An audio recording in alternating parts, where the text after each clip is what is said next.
Venera tash është me ne në studio, kemi shumë kënaqësinë që ta mirëpresim në shtëpinë e saj, meqense besoj shumë vite të bukura i ke kaluar në këtë shtëpi mediatike. Venera, mirë se erdhe në shtëpinë tënde. Kënaqësi të kemi pas 10 vitesh në hapësirat e televizionit tonë. Flora, mirë se ju gjej.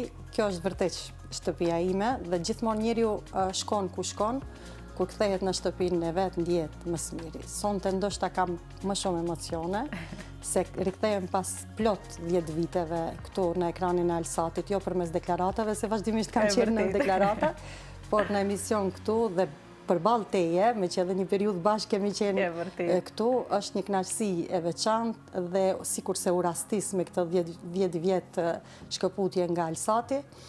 Alsati jo vetëm që është shtëpia ime, ka qenë dhe shtëpia e shumë gazetarëve të shkëlqyeshëm, më beso Flora. Jam plotësisht dakord, edhe për mua është një emocion vërtet ndryshe që në fillim të këtij sezoni emrin tënd e kam pasur në listën e prioriteteve sepse kam pas shumë dëshirë të kem të ftuar, meqense ke bërë një kthesë interesante, por që kur jemi të emocionet, ne të kemi përgatitur një retrospektiv, duam të kthejmë pak tamam ato emocionet të cilat jam e sigurt që do ngjallin shumë nostalgji. Kemi një arkiv të përgatitur për Venerën, do e shohim bashkë dhe sigurisht do të flasim për atë periudhë, besoj shumë të shenjtë për vetë Venerën.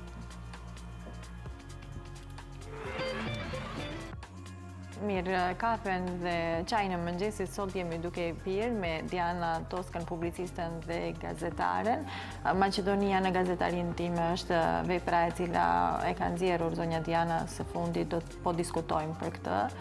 Një ditë natë me ngjyra është ekspozita që ditë më parë u hap nga profesori i artit, në fakt piktori Armend Ademi nga Kumanova.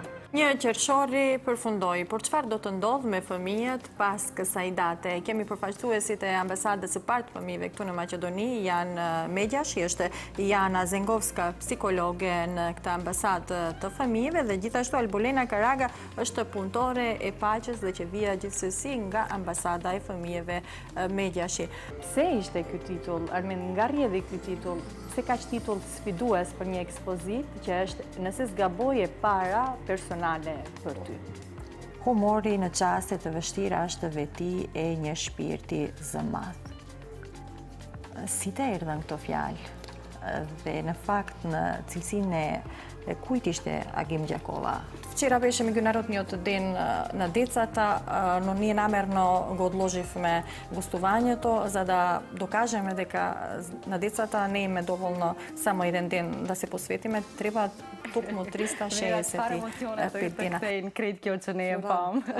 Si gjithmonë din të surprizosh për të mirë.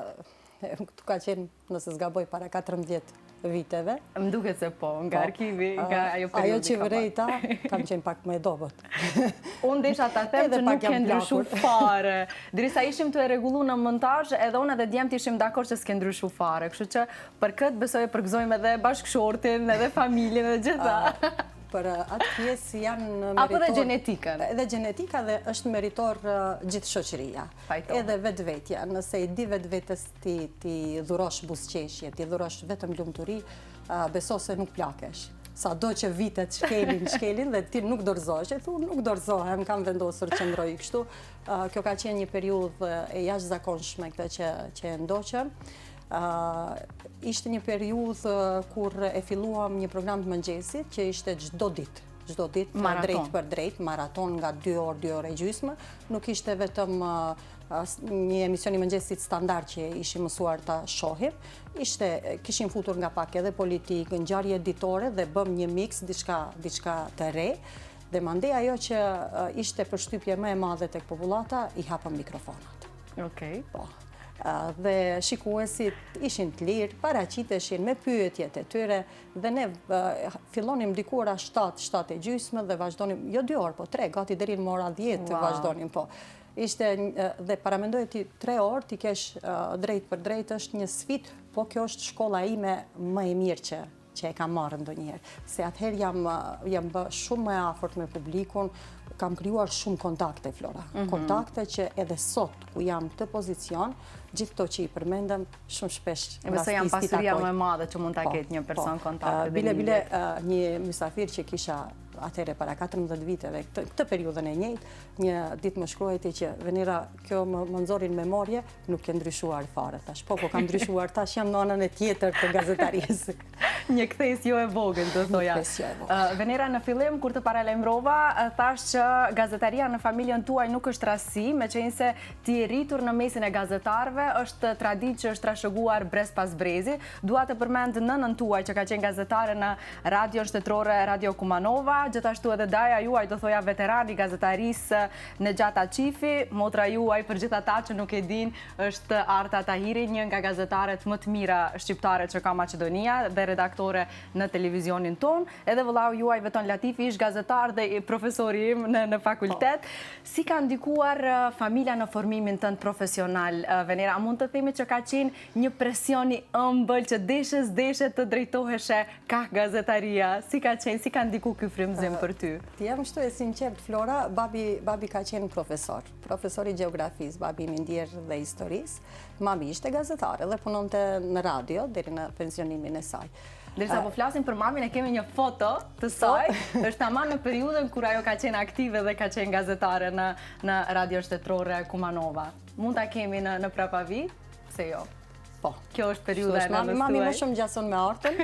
Jo, unë mendoj që ngjani, keni tipare të ngjajshme. Mami ka qenë ndër veteranët e gazetarisë këtu në Maqedoni. Atëherë, atëherë ka qenë sfidë punosh si gazetare grua, po lere më tash që themi është sfidë më vete. Mami dhe babi na kanë rritur me një frymë se gjithçka është e mundur në jetë nëse ke një ëndër. Dhe unë, Arta, Vetoni dhe gjithë të tjerët ëndrat nuk i ndaluam. Vendosëm që telefoni im nuk ndalet asnjëherë, do ta tregoj pak më vonë, Flora. E kupshme se jemi edhe drejt për drejt. Mami isha mes mamit dhe babit për të vendosur për profesionin.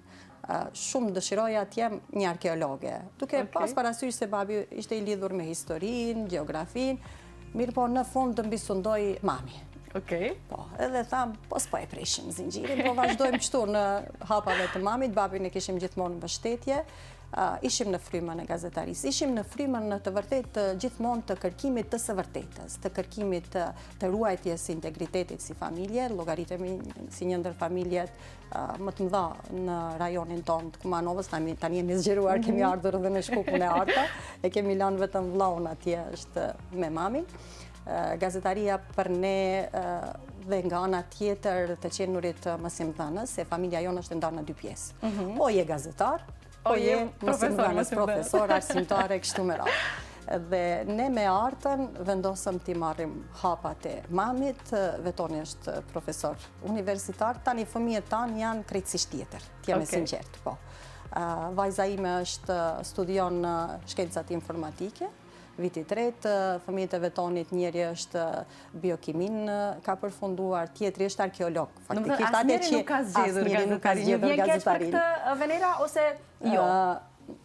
E kemi lanë Artën. E kemi lanë Artën. Arta do të na përfaqësojë kështu denjësisht në gazetarinë. Do ta shohim Drenin tani çfarë kahje do marrë. Po, do ta shohim Drenin. E presim finalen. Ne edhe vëndrin, mande edhe Seferin e kishim këtu në gazetari, por ajo që është shumë më interesante se ti kur bëhesh gazetar, përveç familjes biologjike që ke në gazetari që ishin daja, mami, Arta dhe unë, një periudhë dhe vllau, ti krijon një familje tjetër. Gazetaria është një familje veçantë, një familje në veti. Të takova ty, Admirin, që i vazhduam edhe bashkë studimet, kishim shumë sfida gjatë studimeve tonë, Admir Qosen që është kryeredaktori juaj, takuam shumë e shumë gazetarë të tjerë, shumë e shumë emra të tjerë, dhe më beso se sot e kësaj dite, unë kur jam me gazetarët jam vërtet ndjehem ajo që jam. Ta man kthehesh në identitet, her pas here. Rënjë dhe ju kthehe. Meqense përmendte kryeredaktorin ton Admirin, unë e di që ju keni pasur një histori interesante në periudhën e studimeve, vetura me veturën. Do të thënë, na e trego këtë histori, çka keni bë ju me atë veturë derisa keni shku në fakultet? Çka është çka të veçantë? Kanë qenë kushte të tjera, nuk është si tani secili ri, secili re ka veturën e vet, ka kushtet e veta. Dhe unë Admiri udhtonim prej Shkupit në Tetov, punonim dhe mbrëmje vazhdonim studime. Dhe një ditë nuk ishte, jo të gënjeva, ishte e shtunë. Dhe vendosëm, thash Admiri, thash bashkëshorti ma dha veturën, ishte një veturë e vjetër, si gjithë familja që ishte veturë. Edhe unë Admiri, unë nisëm me atë veturë për të to. Dhe Admiri më thot, moj thot, kjo vetura jote si ajo vetura e mamlit, inspektorit, vetëm kambat sa s'na kanë dalë jashtë. Ne u thuam gati 2 orë për me tetovë me atë veturë, po tetova ja ku është. Edhe u kthyem edhe 2 orë të tjera dhe na mbeti vetura. Do të shkojmë me atë veturën e mamlit apo do të vazhdojmë? Ajo vetura pas ka mbet kështu histori. Edhe mandej unë kisha vajza që është tani në fakultet, më rastis ke shumë shpesh ta marr me vete, ishte 4 vjet e gjysmë, dhe njëherë me Admirin, me Admir s'kam ku ta la vajzën sot, se bashkëshorti punon tek këtu në Alsat, tash unë duhet patjetër tash ta marr vajzën Erionën me vete. Ishim ditë provimi. Dhe Admiri tha shumë mirë, tha merre, tha se a jemi të përgatitur, as jemi për provimin. Tash të përgatitur, jemi, thash edhe Eriona do të na ndihmojë pak. Shpëtimtarjen Erionën e morëm në provim, ne kishim mësuar, ishim student shkëlqyeshëm me Admirin, që të 2 vjet që i morëm të merituara.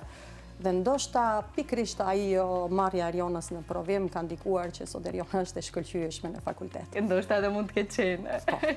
E lidhje e bukur. Udhtonim me furgon, udhtonim si të mundnim, po ja arritëm synimit dhe përfunduam gjithçka që dëshironim në jetë. Që të dytë sot i kemi karrierat shumë të bujshme, kemi arritur në majat e suksesit, jo vetëm për vete, për gjithë shoqërinë. Shumë e vërtetë, dhe ne me fat që ju kemi, unë dua ta them patjetër edhe publikisht. Edhe ne me fat që ju kemi juve. Mandej erdhën gjeneratat e reja dhe na i plotësuat atë mozaikun që ndoshta edhe na mungonte në gjithë procesin e gazetarisë, sepse gazetaria nuk është vetëm një raportim për çaste politike, për ngjarje politike, gazetaria është shumë më shumë se sa politikë. Pajtohen plotësisht. Ka shumë sfera të ndryshme. Pa kaluar te politika, unë dua ende të qëndrojmë në sentiment, në pjesën e bukur të Venerës, dua të flasim. Kemi kohë për të folur edhe për politikë. Jo, u riktheva shumë bukur në një periudhë. Duam të të lëmë rehat në komfort zonë. Ti vazhdojmë të bisedat të këndshme. Venera, dua të flasim pak edhe për bashkëshortin tuaj. Ju e thatë që edhe ai ka punuar një periudhë në televizionin Alsat.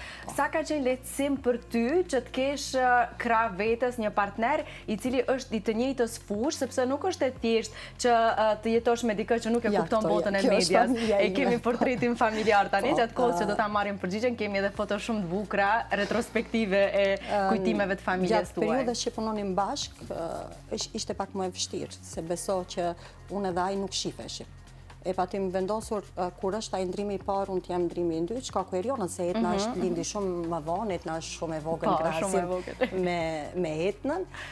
Mirë po pikërisht bashkëshorti është ai që ndoshta e vendosi që mund të më shtyje përpara dhe të më ndihmoje. Pa marrë parasysh që ai më tepër e paguante çmimin e mos qenurit unë shtëpi, merrej me Erionën, mandej merret edhe me Etnën, dhe ai ka qenë ndoshta shtylla kryesore që më tha Venera ecë përpara. Dhe ndoshta këtë duhet ta marrin si shembull edhe burrat e tjerë dhe gratë e tjerë, se kur ke një farë kompatibiliteti brenda në familje, gjithçka është më e lehtë, është më e mirë. Këtu jam me Etnën, i kemi të preferuara fotografitë unë e Etna, këtu jemi bashkë me Sadullah. Në Instagramin tënd Venera pash më shumë foto me Etnën.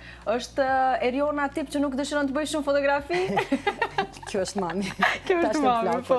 Jo, Flora, Eriona është me një moshë që shpesh thot, mami, thot, mos më bëj betak, thot, se turë, por jam rritur. Apo edhe, ndoshta edhe dëshiroj ndonjëherë ta ruaj nga opinioni, Flora, se dua ta ruaj familjen ashtu. Në fund të ditës, ndoshta unë jam gjatë ditës avans, edhe por 24/7, mirë po unë dua të mbetem 100% mami. Fëmijët e mi duhet të mbeten Eriona dhe Etna, vajzat e Venerës dhe Sadullajt. Asgjë më tepër, jo të privilegjuar, jo t'i njohe opinioni, duhet të mundohen, të luftojnë, të punojnë vetë t'i arrijnë, jo në krahun e askujt. Edhe kjo ka shumë rëndësi. Po. Eriona tash t'i futet aty në atë mozaikun, mami dua foto, mami kështu, ma është më e plastuar pak, unë do të them në shkurt e shqip. E njohja me Sadullajn si ka qenë Venera, si e kujton atë periudhë, si ka ndodhur, po tamam, kjo është ideja, të kthejmë në nostalgjin, ko. Me Sadullajn jemi bashkë, unë i kisha 18 vjetë, ai ishte 19 vjetë. Do të shumë të ri, një jetë të tërë bashkë. Unë tani jam, nuk do të fshehi, tani jam 28 vjetë, Sadullaj edhe pak do t'i bëje 50, do t'ja festojmë 54, kur i themi kështu, hitë si vjen mirë, po nejse, nuk është ndonjë problem. Unë njoftuam në Kumanov, në vendlindjen time. Mandej fillova unë studimet, vazhduam këtu, Sadullaj është nga Shkupi me përjardhje prej Kumanove dhe kjo është një lloj. Ishte një dashuri që filloi shumë herët dhe zgjat ende, më beso. Dhe kjo është më e bukur. Në fakt kjo reflektohet edhe nga fotografit. Unë kam parë edhe urimet që i shkëmbeni me njëri tjetrin, duke që ende dashuria është shumë e fortë, ende ekziston pasioni mes jush, duke i shtuar edhe elemente tjera, mbështetja, inkurajimi për të ndjekur ëndrat. Shkaku i profesionit të tij është në shkëputje. Sa është e vështirë kjo pjesë, Venera, duke marrë parasysh se Sadullaj një pjesë të madhe të vitit është jashtë vendit? Është e vështirë, po dhe jo shumë. Ta është bota digjitale, komunikojmë përmes FaceTime, përmes gjitha aty në WhatsAppit, kanaleve të tjera. Është shumë interesante se fëmijët e kanë pranuar atë fakt dhe po më e bukur është kur ti marrim ato udhëtimet e gjata bashk, atëherë i harrojmë gjithçka që na ka munduar njëri tjetrit. Ndoshta shumë gjatë 30 vite vetëm se jemi bashk, tash e kemi patur 30 vjetorin edhe ndoshta ajo të ndihmon dhe rritesh me një njeri. Kur të rritesh me një njeri, është shumë më ndryshe se sa kur e njofton pak më vonë. Ne dy bashkë kemi rritur, bashkë po i rrisin vajzat, dhe këto dyja bashkë do të rrisin të rriten me ditë tjetër. Është shumë interesante, sepse kalon një jetë të tërë dhe suksesi yt nuk është vetëm suksesi yt, është më shumë i familjes tënde se suksesi yt. E ke ndjerë edhe ti, vajza është rritur edhe jotja, pak është më e madhe se Etna. Pak me muaj kanë vetëm diferencë. Sa se takoheshim unë e ti, vajza ju të fatlindu në isha 17 nëzët kujtohet. Kështu që ajo periudha më e vështirë të rritjes fëmijëve kaloi. Tash Etna ne kemi klasa 4, tash ajo bën një luftë të identitare që e ka. Nga informatat që kam, Eriona është shumë e qetë, është natyrë parçore, ndërkaq që Etna është ai shpirti rebel i familjes tuaj, është më... Unë them, Flora, si e kanë emrin, ashtu edhe njeriu. Etnës, ishim në Itali, vendosëm, ishim te vulkani Etna. Edhe prej aty shihej deti janë. Edhe si në talje dhe babi historian që ishte, thoshte gjithmonë fëmija i parë ku t'linde ndonjërit prej juve të treve, do t'ja vendosni Etna emrin. Po ne di që keni një histori interesante me emrin Etna. Po, me emrin Etna, po. Edhe gjithë luftuan për emrin Etna, po Arta i lindi Drenin, djalë, vetoni ka 4 djemë. Dhe Arta më tha, kur vendosa që t'ja jap emrin, nuk i thash direkt unë, po i thash vllaut, okej, le t'ja vendos emrin Etna. Shumë ishte interesant. Dhe kur lindi Etna, unë vendos, njëherë nuk doja t'ja u marrë këtyre dyve, se unë isha, Eriona ishë rritur, kur gjenda 7 zanet, ta lindi ishte pas vdekjes babit, dhe me erdhe si amanet i babit Etna. Po, dhe mjekja mbas i lindi Etna, më pyet, thotë, si do t'ja vendosësh emrin vajzës? Thash, Ela. Duket be tha si emri mirë. Thash, po e kam një emër tjetër, thash, do të më hidrohet, thash, familja nëse ja marrë, se thash, më tepër vetoni dhe Arta, thash, presin atë emër. Thash, si është ai emër? Thash, Etna. Ajo vetëm ja mori, ja shkoi Etnën, hajde për hajde, edhe kish dalë mjekja, ju kish thanë Etna ka lindur, edhe këto gjithë kanë vetur. Deshën është ta pranoj realitetin. Etna është më temperamente, janë dy botë shumë ndryshe se... Cila është më shumë Venera dhe cila është më shumë Sadullaj Venera? Eriona, është Sadullaj, Venera është Etna. Janë në një mix me një periudhë, po shumë...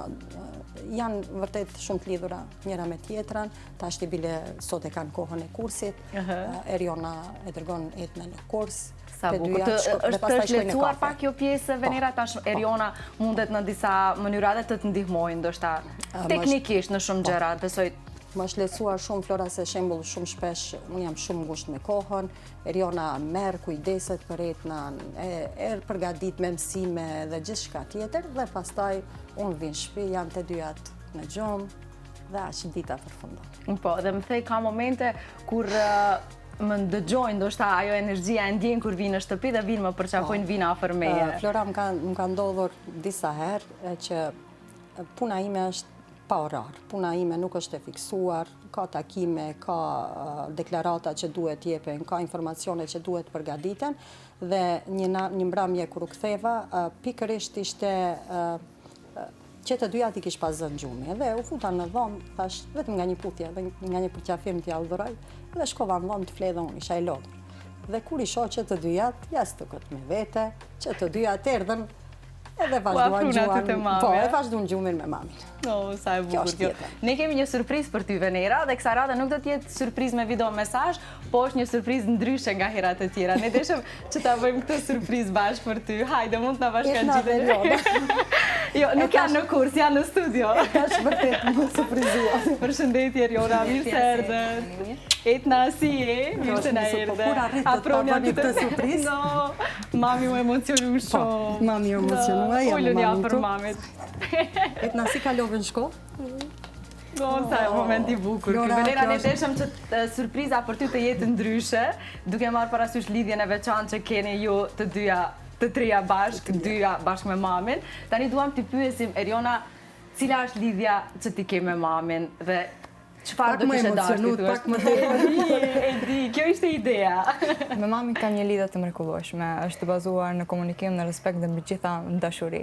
Mami gjithmonë më inspiron, gjithmonë ka inspiruar që të jem njeri sa më i mirë, që të punoj sa më shumë dhe që të bëhem sa më e mirë dhe mbi të gjitha sa më e drejtë. Sa bukur kjo. Etna, për ty, mami deri tani ishte duke folë për ty, për historinë e emrit tënd, duke tregu se sa e mirë je ti, po për ty çfarë do të thotë mami? Për mua, mami të thëtë gjëja më e mrekullueshme në botë që më ka ndodhë. Që të ka ndodhë. Dhe uroj që të ndodhë gjithë jetën, të keni vetëm momente të bukura me mamin. Eriona... Tash po e kuptoj, Eriona tërë kohën sot më thoshte, mami, ta veshi një bluzë të bardhë nuk po, ta shka po përgatitet kjo vasku, do në shkojë kështë në pikë ditë. Dhe kanë bajt fjallën, i thash Erionës lutem, thash Eriona surprizën mos na e prishti, tash ta emocionoj mamin që t'jetë një surprizë ndryshe nga befasi tjera që i kemi bënë emision. Zëra kam përjetuar ndodhit të ndryshme, surprizat të ndryshme, për të mirë dhe për të keqe. Kjo sot ishte diçka e veçantë. Ne deshëm ta keni një kujtim shumë të bukur. Afër fëmijëve kështu në dalje publike, i kam mbajtur pak më. Kjo është hera e parë. Kjo është hera e parë. Mirë po... Ne falenderojmë tezën e tyre, kolegen tonë të dashur Artan, e cila na ndihmoi që ta realizojmë dhe t'jetë ky emision kaq i plot. Tha jam jashtë, tash si më ajo as nuk e din që jam në punë sot, ta do ta surprizojmë krejt mënyrat Venerën.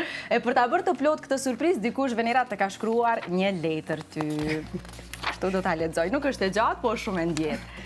Tezja ime e dashur Vener, të përshëndet dhe uroj të kalosh bukur në Alsat. Ti e din që unë të quaj mami numër 2, sepse ti vërtet je tillë për mua, pasi ke një kontribut shumë të madh në kujdesin tim dhe rritjen time, kur prindrit imi ishin shumë të zënë me punë. Për këtë të jam shumë mirënjohës dhe të dëshiroj që të shpërblehet me të mira. Unë dua që të kesh shëndet, fat e mirësi, sepse ti e meriton. Të përqafoj, Dreni. Dreni? Të dua më së shumë të imbotë. Dreni me tezën ka një lidhje shumë të veçantë. Cila është kjo lidhje që gëzoni me Drenin, Venera? Dreni, ndoshta unë edhe Arta ngjasojmë shumë. Edhe ishte edhe Dreni ishte... Tashi që e pash foton, në një moment mu duk si Arta, ndërka që jeti në foto. Ngjani shumë. Ngjani shumë.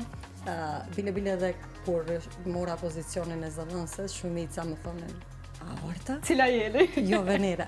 Mirë, më fani se gabova, mendova se Arta që është në Alsat. Po motra ime është. Drenin e kam, në pik të dopt, Drenin e kam. Dreni dhe Etna kanë diku 4 vite, Eriona më falë, kanë 4 vite. Diferencë me Etnën. Dreni ka patur 4 vite, kur lindi Etna. Po, edhe 3 vite. Edhe janë rritur fjalë për fjalës bashku, asnjëherë nuk e kam darë. Arta ishte më e angazhuar, unë isha më pak e angazhuar, me që Flora e dinti që me njerë pas lindjes së Etnës bëra një shkëputje prej gati 2 viteve, desha ti përkushtohem edhe vajzave të mia, desha ta qijoj pak jetën në ndryshe. Mendoj se ky është vendimi më i mirë që mund të bëjë çdo grua për fëmijën. Po, dhe nuk kam gabuar në asnjë rast, u shkëputa nga profesioni i gazetarisë, edhe më erdhi si një lloj pushimi dhe shijova jetën me fëmijët. Dreni ka qenë gjithmonë, Arta niseshte për në punë në Alsat, Dreni ishte stacionin e kishte unë.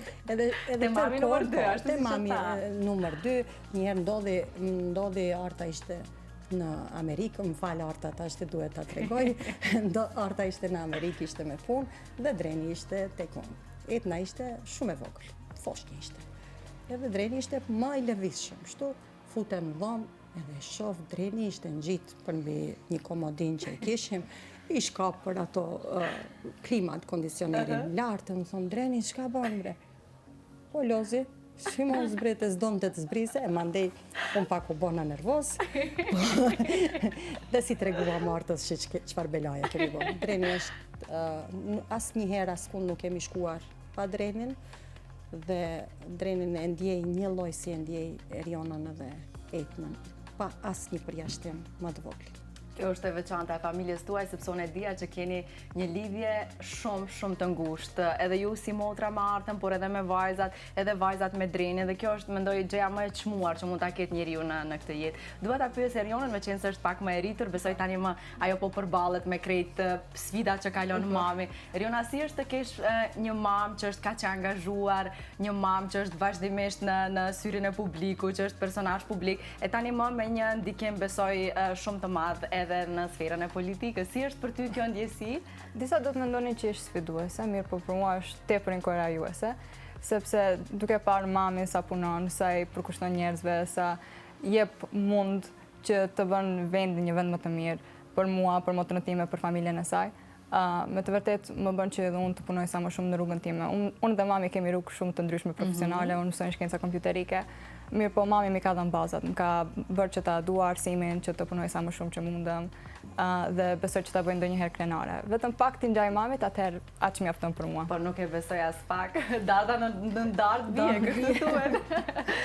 Po Eriona, mami e thatë që fëmijët tanë nuk kanë zgjedhur gazetarin. Ti e rritur në mesin e kaq shumë gazetarëve, gjithandej gazetar, nuk ke pas asnjëherë preferencë që të provoje gazetarin, po ke zgjedhur një drejtim komplet tjetër. Jo, unë nuk jam shumë edhe njeri social, por më ka shkuar shumë matematika, çdo herë kam pasur qef kompjuter. Edhe mami ishte ajo që ma dha idenë. Mami çdo herë më ka dhënë, domethënë, kurajë, më ka nxitur aty, që ndoshta mund të jesh më e mira. Ku dëshiron që shkosh, atje do shkoj. Dhe vendosa shkencët kompjuterike dhe ajo faktikisht është perfekte për mua. Sa bukur, ne urojmë që të kesh suksese, nuk e dyshojmë përderisa ke zgjedhur atë që ty të pëlqen. Etnat e ti kemi shpresë, ata mund të bëhet nga ti një gazetare ose jo? Si është ti tezën vazhdimisht në ekran, një gazetare shumë e suksesshme, edhe mami në kohën e saj. Ti ke preferencat, pëlqen gazetaria ose një herë për një herë je rehat? Nuk po e lodh kokën. Të jam e sinqert, nuk dua të jam gazetare. Pse? I shputëm lidhjes. Nuk dua ta na e prejti, na e prejti Nuk dua të jam shpresat. gazetare sepse Të duket shumë sakrifica? po, Ti je në ekran vazhdimisht.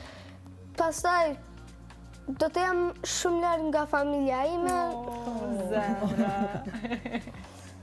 Pse të duket që njerëzit që punojnë në televizion janë shumë të angazhuar, apo dhe ke shumë të drejtë? Dhe vërtet janë. Zemra, vërtet janë. Unë e di që pika juaj e dopt është edhe babi, ne i pam edhe shumë fotografi, edhe pse ai nuk është fizikisht vazhdimisht këtu. Çfarë është ajo që ju mungon më shumë ti nga babi dhe çfarë është ajo që ju e mbani me vete, edhe kur fizikisht nuk është ai pranë jush? Ndoshta ai nuk është fizikisht pranë nesh, por ku nuk na ka munguar prezenca babit. Babi çdo herë na thret 3 herë në ditë minimum. Dhe ai di gjithçka për neve, gjithçka që dojmë. Dhe kur vjen këtu, pak si shumë mirët me neve, deri në atë pikë që jemi gati, e lirojmë, shkojmë në punë. E dim që babi sakrifikon dhe gjithçka që bën për ne. Dhe atë e respektojmë dhe e suportojmë. E tej shumë bukur këtë. Flora, jeta nuk është mjaltë edhe sheqer vetëm. Jeta i ka sfidat e veta, duhet të punojmë, duhet të mundohemi për të arritur në një pikë të suksesit, në një pikë të ju krijojmë kushte edhe fëmijëve, të shkollohen, të edukohen, se ndoshta nesër edhe Eriona dëshiron studimet, master apo edhe doktoraturën ta vazhdoje jashtë. Po deri atëherë jo, do të mbyllendesh në kulmin tim. Ka shumë të rinj, moshës time kam pasur dëshirë që të studion jashtë, jetojnë jashtë, edhe them drejtën edhe unë isha ndër to. Por kur e shoh se mami sa vëmendje jep, sa punë bën që unë të kem një jetë shumë të mirë, jam duke konsideruar dhe mos shkoj jashtë, ndoshta vetëm për magjistraturë, kontribuoj për vend, po. Besoj që kjo do ishte idealja. Ne nuk duam që na ikin të rinj si puna yte që kanë çfarë t'i japin këtij vendi. Unë mendoj kështu. Flora, Pikërisht është arsyeja pse jam qasur politikës. Venera, sa ka qenë e vështirë kjo kthesë për ty? Nga gazetaria në politikë? Për çka po. Ka qenë një kthesë shumë interesante, një kthesë e madhe për mua, sepse gjithmonë jam mësuar të hulumtoj, të informoj, të punoj, të analizoj nga ana e gazetarisë. Mbi 22 vite punoj në gazetari. Gjithmonë kam qenë gazetar kërkues. Nuk kam, sikur sfidat e gazetarëve janë shumë sfidat të mëdha. Andaj edhe sot i kuptoj shumë mirë. Mirë po në momentin që vendosa të jem në pjesën tjetër, të dalë në anën tjetër, tash unë do të jem... Si ishet tani gazetarët Venera nga pjesa tjetër? Shumë me kontakte të vazhdueshme. Nuk mund të më kaloj dita pa 4-5 gazetarë të thrasin telefon dhe deklarata që i përgatiti, që duhet në emisionet shkoj, unë i këshilloj, ju marr këshilla, pa marrë parasysh cili është gazetar. Gazetaria është një profesion shumë fisnik. Është një profesion shumë me integritet të lartë. Që ka dhe një etik? Etik, mbi parimet e gazetarisë nëse shkel mbi parimet e etikës. Dhe të gjithë gazetarët që po veprojnë janë kolegët e mi, ish kolegët e mi, në shumicën e mediumeve kam punuar, dhe kam punuar edhe në Evropë lirë në Prag, gati 2 vite e gjysmë, dhe paka shumë gazetarin e konsideroj si një pjesë që asnjëherë nuk do të mundet shkëputet nga jeta ime. Jo, ajo është diçka absurde, dhe po të them diçka tjetër, identiteti, rënjët e mia kanë nisur. Është, më mirë të them që është shkolla ime e jetës. Shkolla e jetës, politika nga ana tjetër është politika, tani unë kam zërin për të njoftuar dhe duart për të vepruar. Më kupton, Flora, se kur të futesh politikës, politika është, me gjithatë që thojnë që është arti të pamundërës, nuk është e vërtet. Politika është arti së mundërës. Pse? Sepse edhe atë që është e pamundur, duhet të bësh çmos, ta bësh të mundur.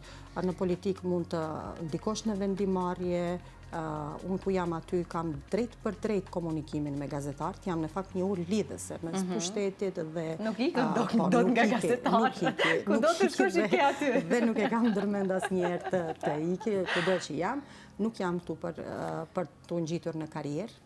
Tani ku e kam vendin në politikë, nuk kam ardhur. Me sa kuptuar, misioni yt nuk është ngritje profesionale, misioni yt është për te i kësaj. Misioni im nuk është ngritja në karrierë, misioni im është mirëqenia e qytetarëve.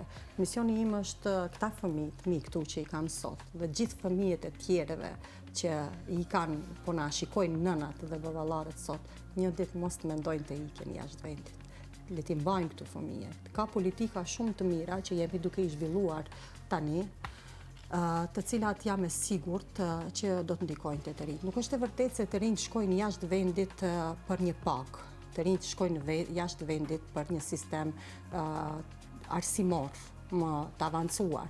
Dhe ne pikërisht po punojmë tani për atë sistem. Ana duhet shumë kohë për ta arritur dhe për ta përmirësuar gjendjen Venera. Unë besoj që jemi në një rrugë shumë të mbarë dhe të drejtë.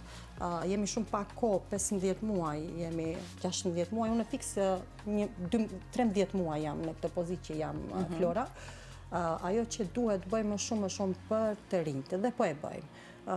Planin aksional që e kishim për vitin 2025, Flora, ishte konkretisht për të rinjt, diku ndam 20 milion euro, që është 7.5 milion euro më shumë se ndonjëherë që i ka ndodhur në historinë e Maqedonisë së Veriut, dhe pikërisht ato masa ishin të dedikuara për të rinjt, për krijimin e start-up bizneseve, për vetpunësim, për të rinjt që janë të papunë e kështu me radhë. Mandej vazhduam masën tjetër me vauçerët, që ishte një masë shumë e mirë. Ndoshta nuk janë shumë 250 euro, por nga dikun duhet janë një nxitje, Flora. Janë një nxitje, kanë edhe 10 ditë, për shembull 55.000 studentë në Maqedoni janë, dhe nga ata 55.000 diku 43.000 tani më vetëm i kanë marrën vauçerët, diku 30.000 dhe i kanë marrë pajisjet elektronike. Dhe masat e vazhdueshme, masat e tjera për të rinjt që do t'i dhe normalisht nëse rritet besimi në gjyqësi dhe ulet korrupsioni, këta të rinj s'kan ku ikin. ata të ri do t'ju krijojmë kushte, do t'ju krijojmë arsim cilësor. Nga këtu duhet nisur Venera, 3 pikat themelore që ne i shohim. Klasa duale munden edhe të punojnë, edhe të profilizohen në shkolla profesionale, edhe i kanë gjithçka do t'jetë gati aty, do të marrin edhe bursa. Mungojnë edhe informacionet, pikërisht unë çdo herë mundohem që të rive t'ju jap informacione. Nga viti i ri Flora, do të kemi një mas tjetër për të rinjt që ato do të mund edhe të punojnë. Se deri tash ke qenë student, ka qenë e pa mundur edhe t'jesh i paraqitur si i punësuar. E tani do ekzistojë mundësia që edhe për pensionistat, se fundja Flora ti del në pension, po nuk ndjehesh se është koha jote për të ndetur në shtëpi, do të punosh, do të vazhdosh angazhimin. Po, ka shumë të tillë që po e shohim që nuk duan të jenë pasiv. Edhe studentët, edhe pensionistat, nga 1 janari do të kenë mundësi të punojnë dhe t'i marrin të ardhurat gjithçka në rregull, jo përmes ekonomisë së zezë apo ekonomisë së gri, por gjithçka legale.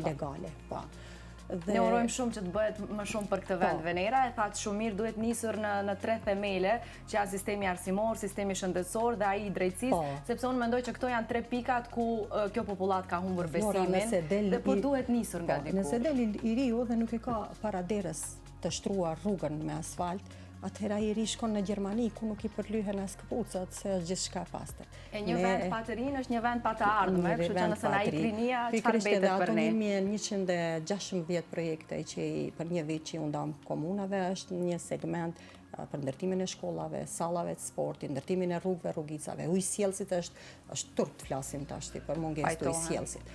Dhe besoj që këto 2 vajza dhe gjithë prindrit që po na shikojnë tash, vajza yte dhe gjithë të tjerët, mund ta bëjmë edhe këtu, mund ta bëjmë edhe këtu gjithçka më mirë. Jo vetëm Eriona, por gjithë të rinjtë të kthejnë sy për të kontribuar te vendi i tyre. Mund ta bëjmë shumë më mirë se mund të secili ta ndjejë dorën e ngrohtë të shtetit, pse mos me ndje. Urojmë shumë. Ne kemi një fotografi shumë të bukur, që është dikur dhe tani, një fotografi që jam e sigurt që as ti nuk e ke pa ndoshta. Ndoshta Arta e ka. Është kjo fotografi shumë e veçantë. Edhe rastësia më interesante është dhe shohësh pastaj që jeni të pozicionuar në të njëjtën mënyrë. Do të thënë pozicionet nuk i keni ndruar. Ti edhe Arta pas keni punuar shumë. Ka kohë që kemi përgatitur këtë emision. Venera, mua më intereson momenti kur ti vendose që të hyje në ujërat e politikës. Çfarë është ajo që të ka thënë Arta? Duke marrë parasysh që Arta e njeh në thel politikën, gjithë jetën gazetare. Çfarë të ka thënë ajo? Cilat këshilla që ta ka thënë si motër? Arta e din se si marr frym shumë mirë, me Artën kam qenë shumë e lidhur gjatë gjithë jetës. Kemi dallim në moshë diku 4 vite e gjysmë. Po tani kur është nuk dallohet. Arta vetëm më thotë që mos jesh shumë kokfort, se unë jam kokfort. Unë kur them diçka se do ta bëj, se nuk thej. Nuk shkelim i parimet e mia asnjëherë, po dhe kam ndonjëherë që nuk ndëgjoj. Më flet dikush, unë e çoj prapë punën time. Po, edhe Arta gjithmonë aty më thotë, duhesh mos jesh kështu, se duhesh të ndryshosh. Pak nga pak kam fillu të ndëgjoj këshillat, se ishte e vërtet. Çdo këshill që vinte në politik nuk ka nevojë për kokfortësi, duhesh të jesh tolerant, duhesh të jesh progresiv. Atë politike dhe e synoj, progresive. Mirë po, asnjëri as Arta as Vetoni nuk më janë përzi në çastin që kam vendosur të futem politik. Besoj kanë pasur besim dhe kanë ditur se për çfarë po i futesh politikës. Secili kemi karrierën tonë, secili kemi fushët e veprimit tonë, nuk kemi ndërhy në asnjë moment në fushën, as unë në fushën e Artës, as Arta në fushën time, as Vetoni, edhe kështu që e kemi dërguar atë punën secili për veti. Jemi në pozicionimin e njëjtë, unë isha e njëjta. Shumë e veçantë. Vetoni është vllau jon më i madh. Unë mbas Vetonit jam diku 18 muaj, Arta është 4 vjet e gjysmë. E shef Artën? Nga është e mami dhe tita. Edhe visheshim me Artën çdo herë njësoj. Sa e bukur. Dua të ndalem tek një pikë, te një fenomen, do thoja. Venera, pse mendon që vajzat dhe gratë në vendin tonë kanë frikë nga politika?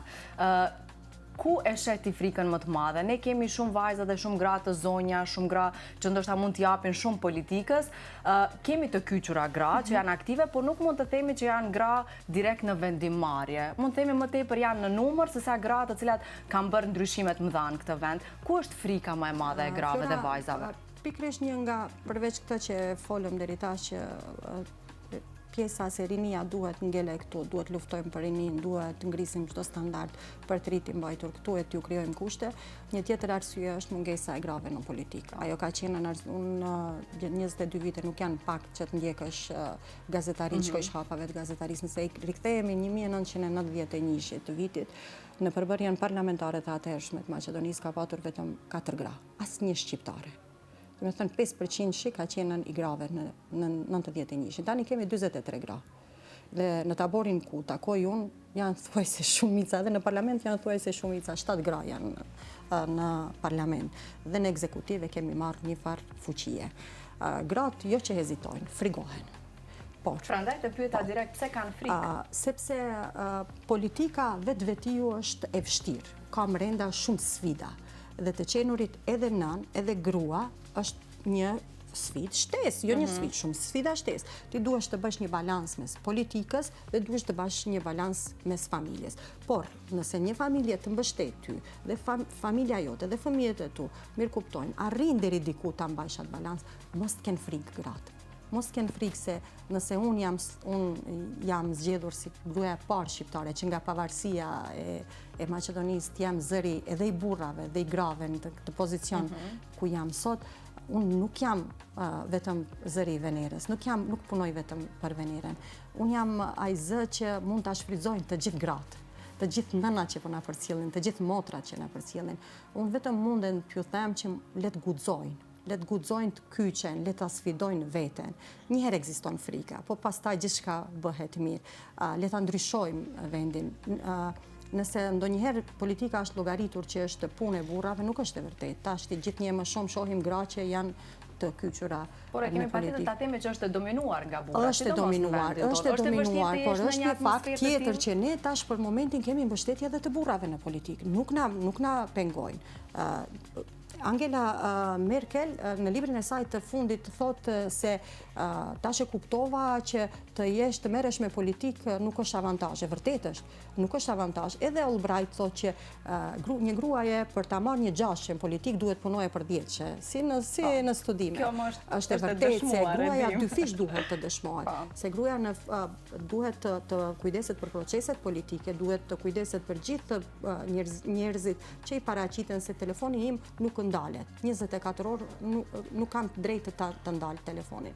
Dhe gjitha ajo më reflekton edhe në familje. Mirë po, unë kam vendosur. Si e bën balansin, Venera, kjo është pyetja. Sa është e vërtetë, se balansi është ajo. Ndonjëherë nuk mundem edhe vetë ta arri balansin, po shumë të vështirë kam. A të dalin 24 orë, Venera? Jo, të kisha pasur një 4 orë mirë kishen. Ka ndodhur që me periudhën e zgjedhjeve kam patur vetëm 4 orë gjumë, se Venerën si e shohin, unë shkoj në shtëpi, përgatiti drekën, përgatiti darkën për fëmijët, i bëj gati për shkollë, ndonjëherë edhe etna është proceset që i kalon çdo nën. Çdo nën, plus e kjo edhe politikën, që është edhe proceset politike që po besoni që vije një periudhë që sikur se fle gjithçka në vendin e vet. Vetëm guximi, kurajo, ruajeni integritetin, keni guxim dhe sfidojeni veten. Çdo profesion është për secilin. Nuk mundemi me thënë se nuk janë. Ndoshta unë e di si tham, kur e shoh një vajzë, edhe e takoj ndonjë vajzë të re, jo Eriona, ndonjë vajzë tjetër të re dhe kur më thotë që unë dua të bëhem si ti një ditë, atëherë them pas kam arritur qëllimin. Shumë e vërtetë. Unë nga këtu bëj apelin e vetëm sot që gratë mos të friksohen. Nuk hanë njerëz politika në asnjë rast. Është përkundrazi. Atë që mund ta bëjnë gratë në politikë nuk mund ta bëjnë burrat. Gratë janë shumë menaxhuese, kanë shumë energji, dinë të udhëheqin procese. Në fushatën e fundit kemi dëshmuar se gratë kemi qenë në vijën e parë të gjitha proceseve dhe në fund të ditës kemi qenë prapë nëna. Po, pra. Unë dua Flora që mundem gjatë gjithë ditës të jem edhe në mbrëmje jam, se zallënëset nuk kanë orar.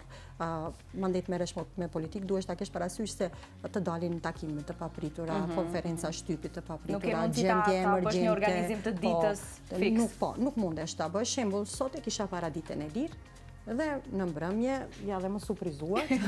Surpriza ma e bukur kjo. Dhe ajo që është një balans. Nëse e mrini balancin dhe nëse keni mbështetjen e familjes, shembulli më i mirë jam unë. Unë kam një familje të përkryer, merrem me politikë, pas një pengese, nuk kam bariera, nuk kam paragjykimet mund edhe të ekzistojnë. Si ti grua në mes të burrave. Mirë po, çka ka lidhje aty? Venera ti e din kohën televizive, unë do kisha dashur ende të rana kaloj. Fix 60 minuta kanë kalu, po me qenë se ishte kaq e bukur biseda, duhet ta përmbyllim tani. Ishte shumë kënaqësi Venera, me qenë se tani ti e ke zërin, uroj ta përdorësh fuqishëm për t'ua hequr këtë frikë që kanë gratë, po edhe gratë që i ke bashk vepruese themi në këtë mision të jenë më të zëshme, dhe pse jo në momentin kur ne do shohim që gratë janë në vendimarrje dhe janë të fuqishme, besoj që automatikisht edhe vajzat tjera dua hapni rrugën edhe vajzave tjera. Ishte kënaqësi, faleminderit shumë. Për fund thjesht dua nëse kanë diçka vajzat, ti falenderohen mamit dhe me kaq ta mbyllim. Eriona? Po. Mami, kam një mesazh për ty. Urdhëro. Falë ndonjëherë mund të jem e vështirë, falë që nuk e tregoj sa më njoh se jam për ty. Faleminderit dhe të dua më shumë ti. Oh, sa e bukur. Etna, ke diçka ti thuash mami dhe ta mbyllim me ty? Mami më le pa fjalë. No, me kaq e mbyllim. Mami, të falenderoj nga zemra. Ishte shumë kënaqësi Venera, uroj të mbetet një kujtim, se ky do jetë një kujtim i rëndësishëm dhe një dokument i rëndësishëm në arkivin e televizionit, por edhe për mua personalisht e këtij projekti të ri që e kam filluar. Faleminderit shumë. Faleminderit vajza për këtë surprizë, po që mbajtët fjalën. Në fund emocione, me këto është shumë normale, me emocione kaq të bukura të Etnës, ne do ta përmbyllim këtë episod të Prizma. Etna, do flasim pastaj, do na tregosh pse po qan. Unë falenderoj Brendin Mango si gjithmonë për veshjet e mia, ndërkaq ju le takim nesër me kolegen time Ilmien. Deri atëherë mirëmbëjtje, çdo të mirë. Ciao.